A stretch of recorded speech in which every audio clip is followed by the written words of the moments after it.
YouTuber Dipak ব্যাপারী তৃণমূলের হয়ে এত ন্যাকেটলি দালালি করছেন। বাঙালিরা যেমন বাইরে আক্রান্ত হবে, আমরাও বাঙালিরা কিন্তু এক কাট্টা হয়ে আমরা কিন্তু এই রাজ্যে। নমস্কার, আসসালামু আলাইকুম। আমি হুমায়ুন কবির, যে ইউপি পার্টির চেয়ারম্যান। সদ্য উড়িষ্যায় মুর্শিদাবাদের সুতির চকবাহাদুরপুরের জুয়েল রানাকে যেভাবে বাংলা কথা বলার জন্য তাকে পিটিয়ে মারা হলো, এই নৃশংস ঘটনার সেইভাবে রাজ্য সরকারকে প্রতিবাদ করতে দেখছি না, আন্দোলন করতে, কথা বলতে দেখছি না। জুয়েল রানাকে যেভাবে মরতে হলো, অনেক ব্যক্তিকে বিগত কয়েক বছর ধরে কখনো দিল্লিতে, কখনো হরিয়ানায়, কখনো উত্তরপ্রদেশে, কখনো ছত্তিশগড়ে এইভাবে কিন্তু তাদের প্রাণ যাচ্ছে শুধুমাত্র বাঙালি হওয়ার জন্য আর বাঙালিদের মুসলমান হওয়ার জন্য। কারণ বাঙালি কোনো হিন্দু মুসলমান হওয়া উচিত না। বাঙালি আমরা ভারতবাসী। অথচ আমাদের এই ভারতবর্ষে গণতান্ত্রিকভাবে, সাংবিধানিকভাবে সবটাই কিন্তু একজন অমুসলিমের যেমন অধিকার আছে, তেমনি একজন মুসলিমের অধিকার আছে। প্রত্যেকটা জাতি ধর্ম নির্বিশেষে যাদের নিজের নিজের ধর্ম যেমন পালন করবে, তেমনি তাদের গণতান্ত্রিক অধিকার আছে সুস্থভাবে বেঁচে থাকার। কিন্তু কি দেখা যাচ্ছে যে বাংলা থেকে উড়িষ্যা বা অন্য কোনো জায়গায় কাজ করতে গেলে তাদেরকে আক্রমণ করা হচ্ছে, মারা হচ্ছে, মেরে ফেলা হচ্ছে, নির্যাতিত হচ্ছে, বোম্বাইয়েতে গিয়েও হচ্ছে। অথচ বাংলার বাইরে থেকে অন্ততপক্ষে 50-60 লক্ষ মানুষ কিন্তু এই বাংলায় বিভিন্নভাবে তারা আছেন এবং বিভিন্ন কাজে কর্মে যুক্ত আছেন।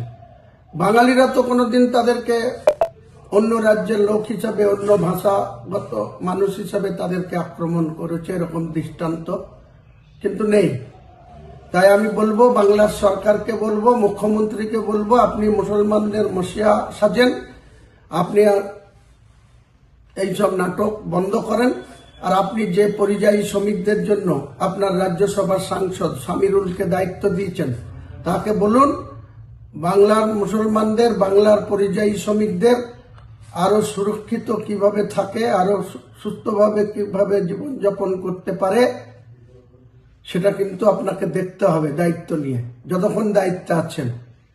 আর তা যদি না করে শুধু নাটক করেন, মিথ্যা কথা বলেন, তাহলে আমরাও একটা টাইম আসবে, বাঙালিরা যেমন বাইরে আক্রান্ত হবে, আমরাও বাঙালিরা কিন্তু এক কাট্টা হয়ে আমরা কিন্তু এই রাজ্যে যে অবাঙালিরা এখানে এসে রাজত্ব করছে, বিভিন্নভাবে আমাদের জমি জায়গা অর্থতে ভাগ বসাচ্ছে, সেটার বিরুদ্ধেও কিন্তু আমরা নামবো, সোচ্চার হব।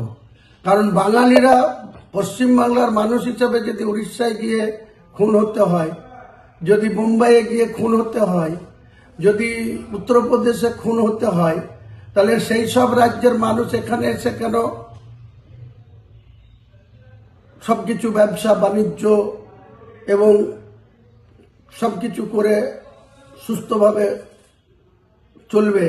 আর বাঙালিরা শুধুমাত্র বাংলা ভাষার জন্য তাদেরকে খুন হতে হবে, এই জিনিস মানা হবে না।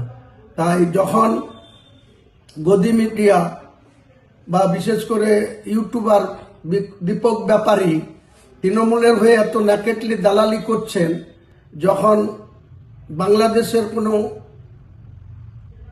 ব্যক্তি খুন হচ্ছে, সেই খুনটাও যেমন জঘন্য, সেটাও যেমন আমরা সমর্থন করি না, তার বিরোধিতাও যেমন আমরা করি। কিন্তু গদি মিডিয়াকে বলবো, উড়িষ্যায় যখন লোক এখানে খুন হয়, সুতির ব্যক্তি খুন হয়, তখন আপনাদের সোচ্চার হতে দেখি না। আপনারা নিরপেক্ষ দৃষ্টিভঙ্গি নিয়ে আপনাদের ইউটিউবার হোক, আপনাদের দায়িত্ব আছে, আপনারা নিরপেক্ষ দৃষ্টিভঙ্গি নিয়ে মানুষের কাছে সঠিক তথ্য তুলে ধরবেন। আগামী দিনে কিন্তু সাধারণ মানুষ জাগতে শুরু করেছে, তাদের জাগ্রত সিদ্ধান্তই আপনাদের বিরুদ্ধে যাবে। কাজেই আমি শীঘ্রই সময় বের করে আমি ছুটিতে যে ব্যক্তি মারা গিয়েছে তার বাড়িতে যাব, তার পরিবারকে সান্ত্বনা দিতে যাব, তাদের পাশে থাকব।